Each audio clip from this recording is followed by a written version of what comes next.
Hello बच्चों, आपका स्वागत है हमारे चैनल स्टडी विद प्रेम में। और आज की इस वीडियो में हम क्लास 8 विज्ञान के चैप्टर नंबर 7 जिसका नाम है दहन एवं ज्वाला, और इस वीडियो में इसके सारे VBI important MCQs question answer को देखने वाले हैं। तो चलिए बिना किसी देरी के क्वेश्चन नंबर 1 को शुरू करते हैं। तो यहाँ पर क्वेश्चन नंबर 1 है, दहन की क्रिया के लिए कौन सी शर्त आवश्यक है। मतलब दहन की जो क्रिया होती है ना, उसके लिए कौन सा शर्त आवश्यक है। तो पहला शर्त है दहनशील पदार्थ की उपस्थिति, फिर दूसरा है पदार्थ के ज्वलन ताप में वृद्धि, और 3 नंबर पॉइंट में है वायु की उपस्थिति। तो दहन के लिए जो है ये तीनों आवश्यक हैं, तो 1 नंबर का सही आंसर हो जाएगा इनमें सभी। ठीक है, चलिए क्वेश्चन नंबर 2 देखते हैं। क्वेश्चन नंबर 2 है, निम्न में किस ईंधन का ऊष्मीय मान सबसे अधिक होता है। तो किस ईंधन का जो है ऊष्मीय मान सबसे अधिक होता है, तो हाइड्रोजन का। ठीक है, तो क्वेश्चन नंबर 2 का आंसर आप लोग क्या लिखिएगा, ऑप्शन नंबर डी। फिर क्वेश्चन नंबर 3 है, निम्न में से किस ईंधन का ऊष्मीय मान सबसे कम है। मतलब सबसे कम ऊष्मीय मान किस ईंधन का होता है। तो 3 नंबर का सही आंसर आप लोग लिखिएगा गोबर के उपले का। किसका, गोबर के उपले का। ठीक है, तो क्वेश्चन नंबर 4 यानी कि 4 है, निम्नांकित में से कौन सा पदार्थ दहनशील है। मतलब यहाँ पर जो 4 पदार्थों के नाम दिए हुए हैं ना, इनमें से कौन सा पदार्थ जल्दी जलने लगेगा। ठीक है, तो इसका सही आंसर आपका हो जाएगा, बताइए क्या आंसर होगा इसका। सही आंसर होगा किरोसिन। ठीक है, क्वेश्चन नंबर 5 है, निम्न में से कौन सा दहनशील पदार्थ है। तो यहाँ पर दहनशील पदार्थ कौन सा हो जाएगा, तो इसका सही आंसर हो जाएगा कागज।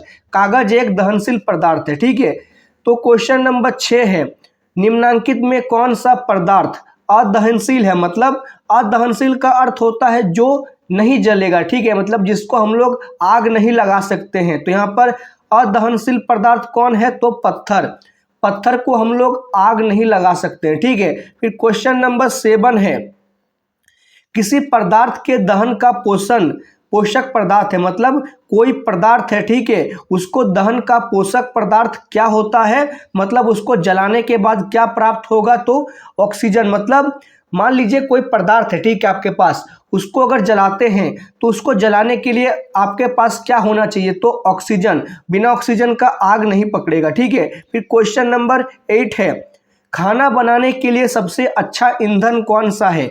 सबसे अच्छा ईंधन कौन सा है जो हमारे घरों में भी इस्तेमाल होता है। आपको ही पता है LPG, और आप लोग कमेंट सेक्शन में बताइए कि LPG का फुल फॉर्म क्या होता है। ठीक है, फिर क्वेश्चन नंबर 9 है, दहन के लिए आवश्यक है। तो दहन के लिए क्या आवश्यक है भाई, तो दहन के लिए जो है आपका हवा आवश्यक होता है। ठीक है, अगर हवा नहीं रहेगा तो दहन नहीं होगा, यानी आग नहीं जलेगा। फिर क्वेश्चन नंबर 10 है, दहन के लिए कौन सा गैस आवश्यक है। शुरू में ही मैंने आपको बताया, अगर ऑक्सीजन ना रहे तो दहन नहीं होगा। ठीक है, फिर क्वेश्चन नंबर 11 है, ईंधन के ऊष्मीय मान का मात्रक क्या है। तो ईंधन का जो ऊष्मीय मान होता है ना, उसका मात्रक क्या होता है, तो उसका मात्रक आपका हो जाएगा किलो जूल बटा केजी। क्या होता है, किलो जूल बटा केजी। ठीक है, तो 11 नंबर का आंसर लिखिएगा ऑप्शन नंबर बी। तो क्वेश्चन नंबर 13 है, सॉरी क्वेश्चन नंबर 12 है, H2 का ऊष्मीय मान है। H2 अर्थात होता है हाइड्रोजन, और हाइड्रोजन का ऊष्मीय मान क्या क्या होता है। तो क्वेश्चन नंबर 12 का सही आंसर हो जाएगा 150 किलो जूल प्रति ग्राम। क्या हो जाएगा, 150 किलो जूल। यहाँ पर जो लिखा है ना केजी, इसको कहते हैं किलो जूल। ठीक है, और इसको बटे ग्राम में यानी प्रति ग्राम, 150 किलो जूल प्रति ग्राम। तो 12 का सही आंसर हो जाएगा ऑप्शन नंबर डी। तो क्वेश्चन नंबर 13 है, मीथेन का ऊष्मीय मान क्या है। तो मीथेन का ऊष्मीय मान भाई क्या होता है, तो इसका आंसर हो जाएगा 54 किलो जूल प्रति ग्राम। क्या हो जाएगा, 54 किलो जूल प्रति ग्राम। ठीक है, फिर क्वेश्चन नंबर 14 है, तेल में लगी आग को किस अग्निशामक द्वारा बुझाया जाता है। अगर मान ले कभी पेट्रोल में आग लग जाता है, ठीक है, तो उसको हम लोग किस अग्निशामक द्वारा बुझाया जा सकता है। तो उसको जो है हम लोग CO2 यानी कि कार्बन डाइऑक्साइड से बुझा सकते हैं। ठीक है, फिर क्वेश्चन नंबर 15 है, किस गैस की अधिकता विश्व उष्मन का कारण बनती है। मतलब अभी जो हम लोग एक वर्ड सुनते हैं ग्लोबल वार्मिंग, ग्लोबल वार्मिंग किसके कारण बनता है, तो ग्लोबल वार्मिंग जो होता है ना वो आपका बनता है CO2 के कारण। जितना अधिक CO2 होगा उतना अधिक ग्लोबल वार्मिंग फैलेगा, ठीक है। फिर क्वेश्चन नंबर 16 है, निम्न में कौन ज्वलनशील पदार्थ है। यहाँ पर बताना है आपको कौन ज्वलनशील पदार्थ है, तो इसका सही आंसर हो जाएगा आपका option number C, petrol. Petrol एक ज्वलनशील पदार्थ है, ठीक है। फिर क्वेश्चन नंबर 17 की ओर आगे बढ़ रहे हैं हम लोग। तो क्वेश्चन नंबर 17 है, निम्न में कौन सी गैस दहन में उपयोग होती है। तो कौन सा गैस जो है दहन में इस्तेमाल किया जाता है, तो ऑक्सीजन, ठीक है। बिना ऑक्सीजन का आग नहीं जलेगा। फिर क्वेश्चन नंबर 18 है, लकड़ी को जलाना किस प्रकार के दहन का उदाहरण है। हम लोग जो लकड़ी को जलाते हैं आग दाबने के लिए ठंडी के दिनों में, उसको जब जलाते हैं तो वो किस प्रकार के दहन का उदाहरण है, तो इसका सही आंसर हो जाएगा मंद दहन।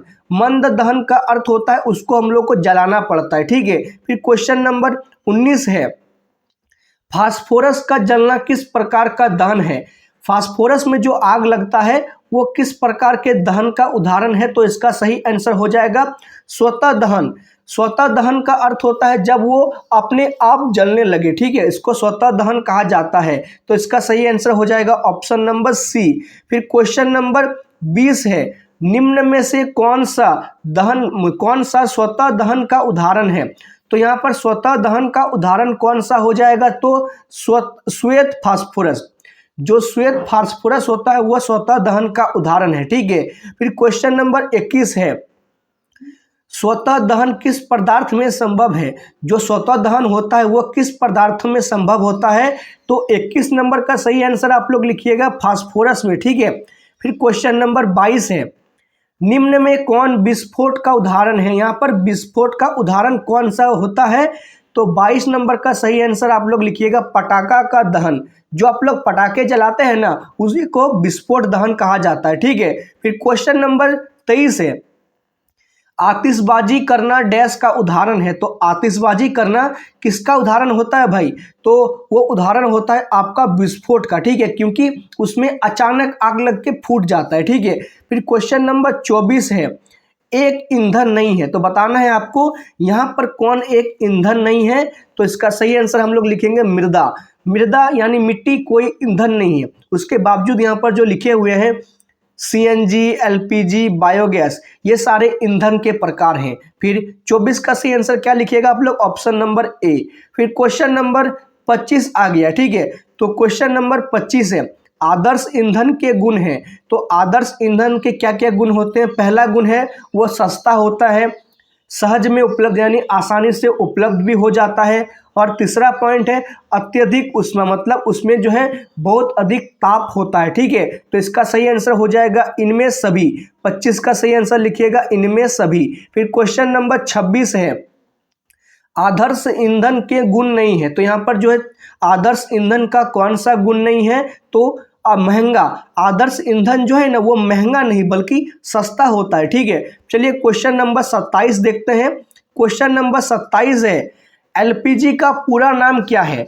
LPG का पूरा नाम क्या है, ये क्वेश्चन जो है मैंने आप लोगों को होमवर्क के रूप में दिया है और इसका चलिए नाम मैं आपको बता देता हूँ। LPG का पूरा नाम, LPG का पूरा नाम होता है लिक्विफाइड पेट्रोलियम गैस। क्या होता है उसका पूरा नाम, लिक्विफाइड पेट्रोलियम गैस, जिसको हम लोग लिक्विड पेट्रोलियम गैस भी कहते हैं, ठीक है। फिर क्वेश्चन नंबर 28 है, LPG का जलना एक उदाहरण है। तो LPG जो जलता है ना वो किसका उदाहरण है, तो LPG उदाहरण है आपका तीव्र दहन का, मतलब उसमें झटके से बहुत अधिक वो ताप पकड़ लेता है, ठीक है।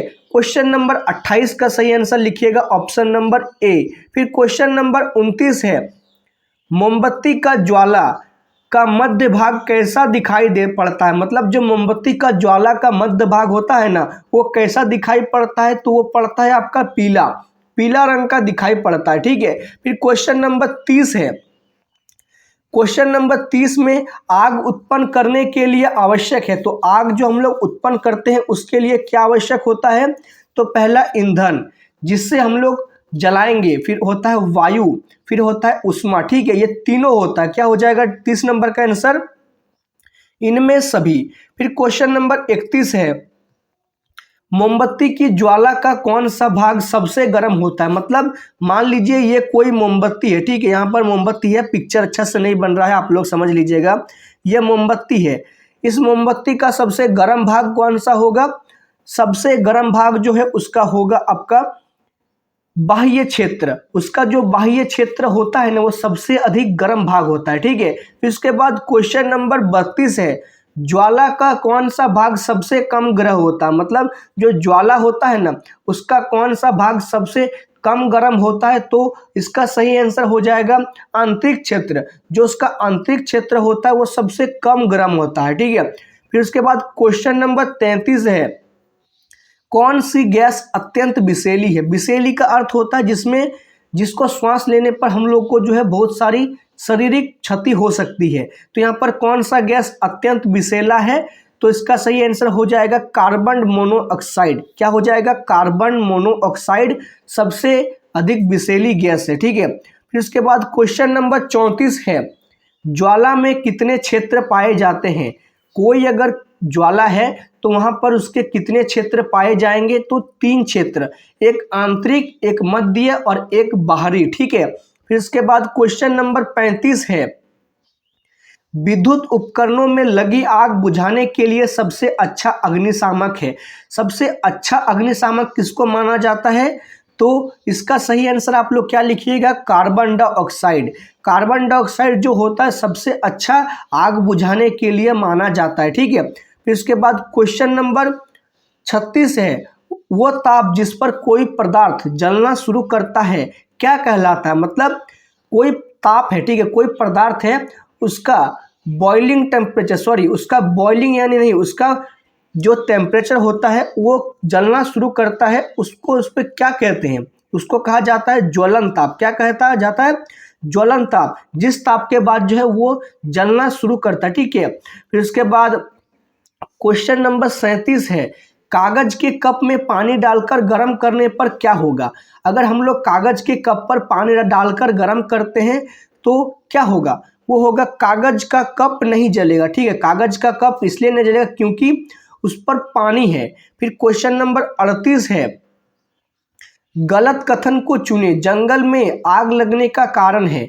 तो जंगल में जो आग लगता है ना वो किसके कारण पूछ रहा है, गलत कथन को चुनना है, ठीक है। तो यहाँ पर होगा आपका सूर्य की गर्मी, क्योंकि कभी भी पेड़ों में सूर्य की गर्मी के कारण आग नहीं लगता है, ठीक है। इसलिए ये जो है एक गलत कथन है। क्वेश्चन नंबर 38 का सही आंसर आप लोग क्या लिखिएगा, गर्मी, सूर्य की गर्मी। फिर क्वेश्चन नंबर 39 है, जंगल में आग किस मौसम में लगती है।